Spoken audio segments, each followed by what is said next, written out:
வணக்கம். இது தி deep dive. February 3, 2026 தேதிக்கான விரிவான செய்திகளின் அலசலுக்கு உங்களை வரவேற்கிறோம். யுபிஎஸ்சி, பேங்கிங், எஸ்எஸ்சி மாதிரி போட்டித் தேர்வுகளோட கண்ணோட்டத்துல ஒவ்வொரு செய்தியையும் நாம் ஆழமா பார்க்க போறோம். ஆமா. இன்னைக்கு national polity, state news, economy, டிஃபென்ஸ்னு பல முக்கிய நிகழ்வுகளை பத்தி விவாதிக்கலாம். வாங்க நேரடியா முதல் பகுதிக்கு செல்லலாம். சரி, முதல்ல நேஷனல் பாலிட்டி. தென்பெண்ணை ஆற்று பிரச்சனை. சுப்ரீம் கோர்ட் ஒரு முக்கியமான உத்தரவு போட்டிருக்காங்களே. ஆமா, மத்திய அரச ஒரு மாசத்துக்குள்ள ஒரு பிரத்யேக நீர் தகராறு தீர்ப்பாயத்தை, அதாவது ஒரு வாட்டர் டிஸ்பியூட்ஸ் ட்ரிபியூனலை அமைக்கணும்னு எஸ்சி உத்தரவிட்டிருக்கு. இதுக்கு என்ன காரணம்? 1892 ஒப்பந்தத்தை மீறி கர்நாடகா தடுப்பணைகளை கட்டுறதால தங்களுக்கு வர்ற நீரோட அளவு குறையுதுன்னு தமிழ்நாடு குற்றம் சாட்டுது. அதனாலதான் இந்த உத்தரவு. ஓகே, எக்ஸாம் பாயிண்ட் ஆஃப் வியூல பார்க்கும்போது இதுக்கு பின்னாடி இருக்கிற அரசியலமைப்பு விதிகள் என்ன? இது ரொம்ப முக்கியம். ஆர்டிகிள் 262 இதுதான் மாநிலங்களுக்கு இடையேயான நதிநீர் தொடர்பான தகராறுகளை விசாரிக்கிறத பத்தி சொல்லுது. இது இல்லாம interstate river water disputes act 1956ன்னு ஒரு சட்டமும் இதன் அடிப்படையில தான் இயற்றப்பட்டது. சரி, அடுத்து என்எஸ்ஓ மைக்ரேஷன் சர்வே பத்தி ஒரு செய்தி இருக்கு. ஆமா, இது ஜூலை 2026ல இருந்து ஜூன் 27 வரைக்கும் நடக்க இருக்கு. இதோட நோக்கம் என்ன? முக்கியமா ரூரல் அர்பன் இன்டர்ஸ்டேட் சீசனல் மைக்ரேஷனை பத்தி ஆய்வு செய்யறது தான். குறிப்பா தற்காலிகமா இடம்பெயர்றவங்களோட தரவுகளை சேகரிக்கிறதுல கவனம் செலுத்துவாங்க.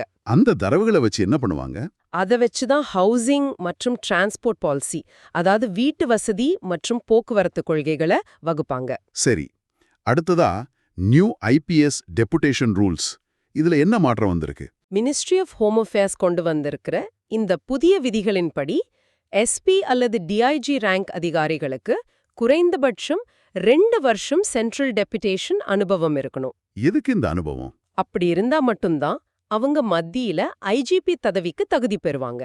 இது 2011 பேட்ச்ல இருந்து பொருந்தும். ஓ, இதோட முக்கிய நோக்கம் சிபிஓஸ் மற்றும் சிஏபிஎஃப்ஸ்ல இருக்கிற காலி பணியிடங்களை நிரப்புறது தான். இப்ப மாநில செய்திகளுக்கு வருவோம். முதல்ல ஆந்திர பிரதேசம் பில்லு ஏஐ அப்படின்னு ஒரு புது ஆப் அறிமுகப்படுத்திருக்காங்க. ஆமா, இது எம்எஸ்எம்இஸ்க்காக வடிவமைக்கப்பட்ட ஒரு வாய்ஸ் பேஸ்ட் பில்லிங் மற்றும் அக்கவுண்டிங் ஆப். வாய்ஸ் பேஸ்டா? அப்போ பேசினாலே போதுமா? அதேதான். உள்ளூர் இந்திய மொழிகள்ல பேசுறது மூலமாவே இன்வாய்ஸ் உருவாக்கலாம், டிரான்சாக்ஷன் ரெக்கார்ட் பண்ணலாம். இது டிஜிட்டைசேஷனை ஊக்குவிக்கும். அருமை. அடுத்து அஸ்ஸாம்ல ஒரு பாரம்பரிய மானியம், அதாவது ஹெரிடேஜ் கிராண்ட் கொடுத்திருக்காங்க. ஆமா, 50 கோடி ரூபாய் மானியம். இத டராங் அரசர்களோட, அதாவது கோச் டைனஸ்டியோட பாரம்பரியத்தை பாதுகாக்கிறதுக்காக. அதுல என்னென்ன பணிகள் செய்வாங்க?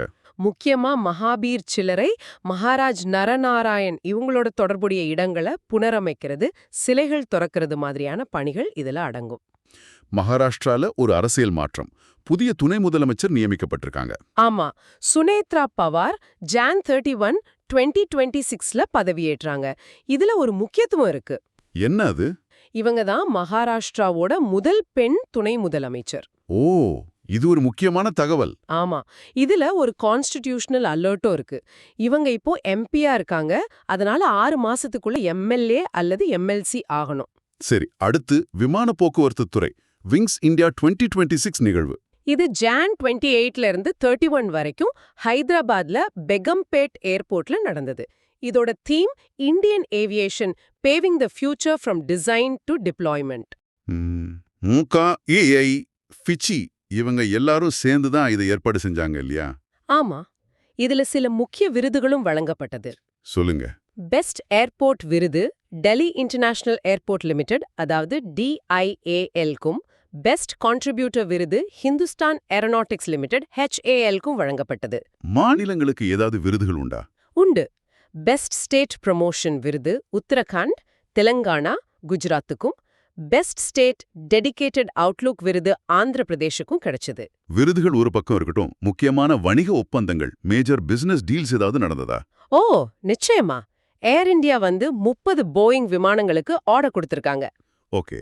அதைவிட முக்கியமா ஹெச்ஏஎல் நிறுவனம் ரஷ்யாவோட யுஎஸ்சி நிறுவனத்தோட சேர்ந்து சூப்பர்ஜெட் 100 விமானங்களை இந்தியால தயாரிக்க ஒரு எம்ஓயு போட்டிருக்காங்க. இது மேக் இன் இந்தியாவுக்கு ஒரு பெரிய ஊக்கமா இருக்குமே. இஞ்சி ஹெலிகாப்டர்களுக்காக HALக்கு 1800 கோடி ரூபாய் மதிப்புள்ள கான்ட்ராக்ட் கொடுத்திருக்கு. இப்போ சர்வதேச உறவுகளுக்கு வருவோம். USA இந்தியா ட்ரேட் டீல் ஒரு முக்கியமான செய்தி. ஆமா, Feb 2, 2026ல கையெழுத்தான இந்த டாரிஃப் ரிடக்ஷன் அக்ரிமெண்ட் படி இந்திய பொருட்கள் மேல இருந்த US ரெசிப்ரோக்கல் டாரிஃப்ஸ் 25%ல இருந்து 18%ஆ குறைக்கப்பட்டிருக்கு. இது இந்திய ஏற்றுமதியாளர்களுக்கு நல்ல விஷயம் தானே? ஆமாம், இதுக்கு பதிலா இந்தியா நான் டாரிஃப் தடைகளை குறைச்சு எரிசக்தி இறக்குமதியை, அதாவது எனர்ஜி இம்போர்ட்ஸ் அதிகரிக்கும். அடுத்து இந்தியா EU டிஜிட்டல் ட்ரேட்ல ஒரு ஒப்பந்தம். அது ஒரு டிஜிட்டல் சிக்னேச்சர் அக்ரிமெண்ட் நம்ம மீட்டிக்கும் EUவோட DG கனெக்ட்க்கும் இடையில கையெழுத்தானது. இதனால என்ன பயன்? இதனால cross border electronic signatures and சீல்ஸ்க்கு நிர்வாக ஏற்பாடுகள் செய்யப்படும். இது IT ஆக்ட் 2000க்கு கீழே செயல்படுத்தப்படும். பக்கத்துல பங்களாதேஷ்ல இருந்து ஒரு செய்தி. ஆமா, இது ஒரு ஜுடிஷியல் அலர்ட். முன்னாள் பிரதமர் ஷேக் ஹசீனாவுக்கு நில ஒதுக்கீடு ஊழல் வழக்குல 10 வருஷம் சிறை தண்டனை விதிச்சிருக்காங்க. அவங்க இப்போ எங்க இருக்காங்க?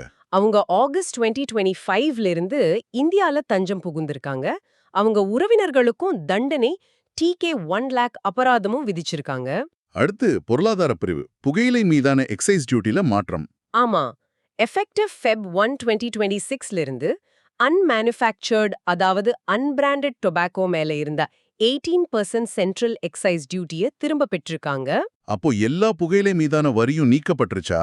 இல்ல, பிராண்டட் மற்றும் ரீட்டைல் பேக் டொபாக்கோ மேல இருக்கிற 18% வரி தொடரும். சிகரெட் டியூட்டிலையும் எந்த மாற்றமும் இல்ல. சரி, SBIயோட ப்ராஜெக்ட் சக்ரா பத்தி சொல்லுங்க.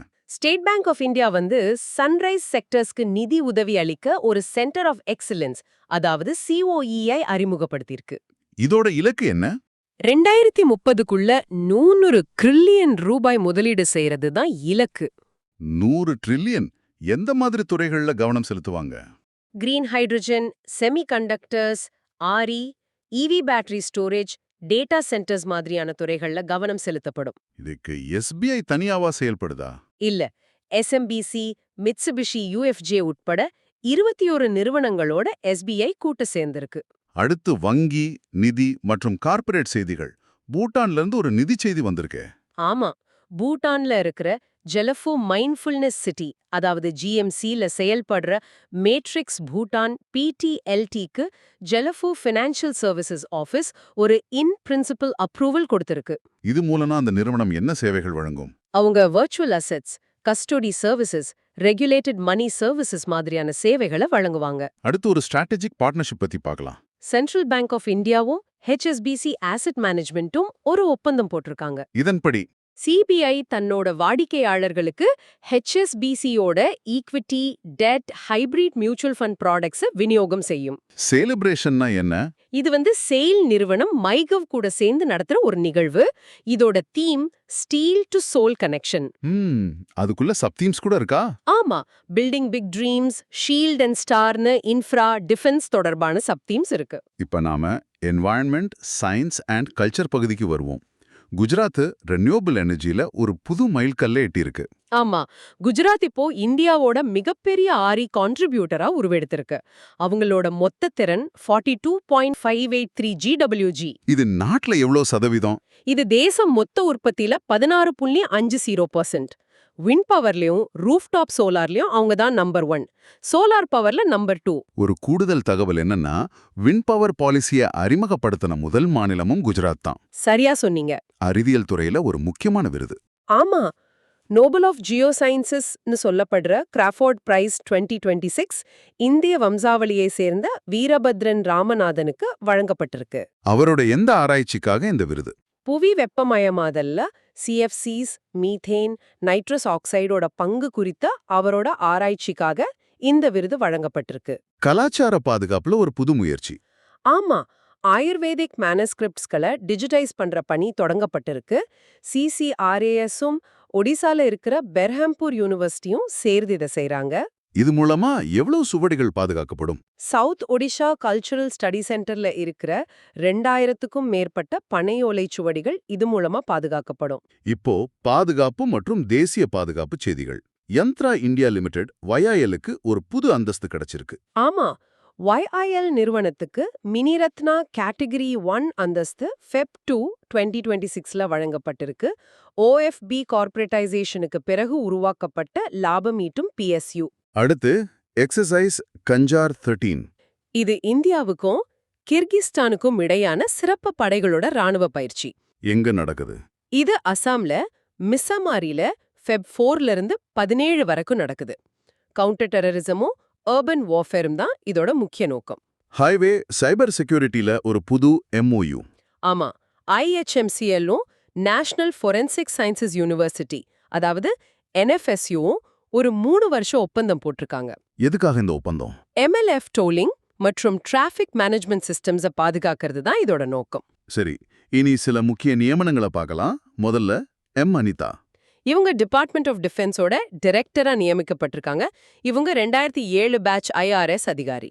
இவங்களோட பதவி காலம் செப்டம்பர் 2026 வரைக்கும். அடுத்த நியமனம் நிவேதிதா துபே. இவங்க ஏர்போர்ட் அத்தாரிட்டி ஆஃப் இந்தியா AAI-யோட மெம்பர் ஹியூமன் ரிசோர்ஸஸா நியமிக்கப்பட்டிருக்காங்க. இதுல ஒரு முக்கியத்துவம் இருக்கு. என்னது? EI போர்டுல இந்த பதவியை வகிக்கிற முதல் பெண் இவங்க தான். இவங்களுக்கு விமான போக்குவரத்து துறையில 30 வருஷத்துக்கும் மேல அனுபவம் இருக்கு. இப்போ விருதுகள் 68வது கிராமி விருதுகள்ல சில வரலாற்று வெற்றிகள் பதிவாகிருக்கு. ஆமா, Dalai Lama best audio book narration and story telling பிரிவுல மெடிடேஷன்ஸ் தி ரிஃப்ளெக்ஷன்ஸ் அப்படிங்கிற படைப்புக்காக விருது வென்றிருக்கார். K-பாப்க்கு முதல் முறையா கிராமி கிடைச்சிருக்காமே. ஆமா, கோல்டன் டீமன் ஹண்டர்ஸ் பாடல் best song for visual media பிரிவுல வென்றிருக்கு. இதுதான் ஒரு K-பாப் பாடல் வெல்ற முதல் கிராமி. மற்ற முக்கிய பிரிவுகள்ல யார் ஜெயிச்சாங்க? Album of the year Bad Bunny. இது ஒரு ஸ்பானிஷ் மொழி ஆல்பம். இந்த விருதை வெல்றது இதுவே முதல் முறை. Record of the year Kendrick Lamar and SSA. Song of the year Billie Eilish. அருமை. இனி விளையாட்டு செய்திகள். Australian Open 2026 men singles champion Carlos Alcaraz. ஆமா, அவர் நோவாக் ஜோகோவிச்ச தோற்கடிச்சு ஜெயிச்சார். இது மூலமா ஒரு பெரிய சாதனை படைச்சிருக்கார். என்ன சாதனை? கெரியர் கிராண்ட் ஸ்லாம நிறைவு செய்த மிக இளம் வயது வீரர், அதாவது 22 வயது என்ற டான் பட்சோட சாதனையை முறியடிச்சிருக்கார். விமென் சிங்கிள்ஸ்ல வின்னர் எலினா ரைபாக்கினா, கஜகஸ்தானை சேர்ந்தவங்க. Runner up Aryna Sabalenka. இதுல என்ன சிறப்பு? ஆஸ்திரேலியன் ஓபன் சிங்கிள்ஸ் பட்டத்தை வென்ற முதல் கசாக் பெண் என்ற பெருமையை ரைபாக்கினா பெற்றிருக்காங்க. டபுள்ஸ் பிரிவுகள்ல யார் ஜெயிச்சாங்க? மென்ஸ்ல கிறிஸ்டியன் ஹாரிசன் நீல் ஸ்குப்ஸ்கி, விமென்ஸ்ல எலிஸ் மர்டன்ஸ் ஜாங் ஷுவாய், மிக்ஸ்ட்ல ஒலிவியா காடக்கி ஜான் பியர்ஸ் வெற்றி பெற்றாங்க. அடுத்து மவுண்டேனியரிங். அருணாச்சல பிரதேசத்தைச் சேர்ந்த கபாக்யானோ அர்ஜென்டினால இருக்கிற மவுண்ட் அகான்குவா சிகரத்தை அடைஞ்சிருக்காங்க. இது எவ்வளவு உயரமானது? இது வெஸ்டர்ன் ஹெமிஸ்பியரோட மிக உயரமான சிகரம், 22,831 அடி. இது அவங்களோட 7 சமிட் எக்ஸ்பெடிஷன்ல ஒரு பகுதி. ஷூட்டிங்ல Asian rifle and pistol championships 2026. இது நியூ டெல்லியில டாக்டர் கர்னி சிங் ஷூட்டிங் ரேஞ்சஸ்ல நடந்தது. இதுல 17 நாடுகள் பங்கேற்றன. பேட்மிண்டன்ல தாய்லாந்து மாஸ்டர்ஸ் பட்டத்தை இந்தியாவின் தேவிகா சிங் ஹேக் வென்றிருக்கார். ஆமா, இது அவரோட முதல் சூப்பர் 300 பட்டம். இந்த பட்டத்தை வென்ற 3வது இந்திய பெண்மணி என்ற சாதனையும் அவர் படைச்சிருக்கார். கடைசியா முக்கிய தினங்கள். February 1 இந்தியன் கோஸ்ட் கார்ட் டே. 2026ல கொண்டாடப்பட்டது 50வது ரேசிங் டே. இது February 1, 1977ல நிறுவப்பட்டது. February 2 world wetlands day. 2026க்கான theme wetlands and traditional knowledge celebrating cultural heritage. இது 1971ல கையெழுத்தான ராம்சார் கன்வென்ஷனை நினைவு கூறுது. இது அந்த கன்வென்ஷனோட 50வது ஆண்டு விழாவும் கூட. அருமை. இப்போ நம்ம விவாதித்தவற்றிலிருந்து சில கேள்விகள். முதல் கேள்வி, பெண்ணையார் ரிவர் ட்ரிபியூனல் தொடர்பாக உச்சநீதிமன்றம் எந்த ஆர்டிக்கிளை மேற்கோள் காட்டியது? Options: A Art 262, B Art 280, C Art 370. A Anita, B Sunetra Pawar, C Nivedita Dubey. சரியான பதில் சி, நிவேதிதா துபே. இதையும் நாம கீ அப்பாயின்ட்மெண்ட்ஸ்ல பார்த்தோம்.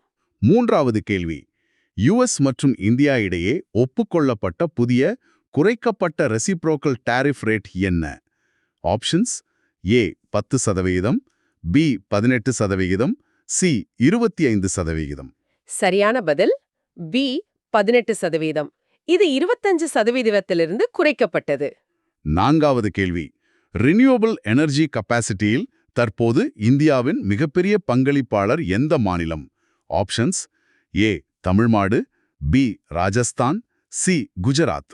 இதுக்கு சரியான பதில் சி குஜராத். அவங்களோட மொத்த திறன் 42.583 GGW. சரி, கடைசி கேள்வி. ஆஸ்திரேலியன் ஓபன் 2026இல் கரியர் கிராண்ட் ஸ்லாமை நிறைவு செய்த இளம் வீரர் என்ற சாதனையை கார்லோஸ் ஆல்கராஸ் படைத்தார். அவர் யாருடைய சாதனையை முறியடித்தார்? ஆப்ஷன்ஸ்: ஏ நோவக் ஜோகோவிச், B Don Budge, C Rafael Nadal. சரியான பதில் பி டான் பட்ஜ். இது ஒரு முக்கியமான விளையாட்டு சாதனை. இன்றைய முக்கிய நிகழ்வுகளை தேர்வு நோக்குல விரிவாக பார்த்தோம். ஆமாம். நாம விடை பெறும் முன் உங்களுக்காக ஒரு சிந்தனை. இன்னைக்கு நாம பார்த்த digital signature agreement, highway cyber security MOU மாதிரியான நடவடிக்கைகள் இந்தியாவோட டிஜிட்டல் ஆளுமையையும் பாதுகாப்பு உள்கட்டமைப்பையும் வலுப்படுத்துது. உண்மைதான். ஆனா இந்த தொழில்நுட்ப முன்னேற்றங்கள் குடிமக்களோட தனி உரிமைய, அதாவது பிரைவசிய எந்த அளவுக்கு பாதிக்கக்கூடும்னு நீங்க என்னைக்காவது சிந்திச்சதுண்டா? இது வரவிருக்கும் தேர்வுகள்ல ஒரு முக்கிய விவாத பொருளாக அமையலாம். அருமையான கருத்து. மேலும் பல தகவல்களுக்கும் தேர்வு தயாரிப்புகளுக்கும் எங்களுடைய டெலிகிராம் சேனலில் இணையுங்கள். அதற்கான லிங்க் டிஸ்கிரிப்ஷனில் கொடுக்கப்பட்டுள்ளது. மீண்டும் சந்திப்போம்.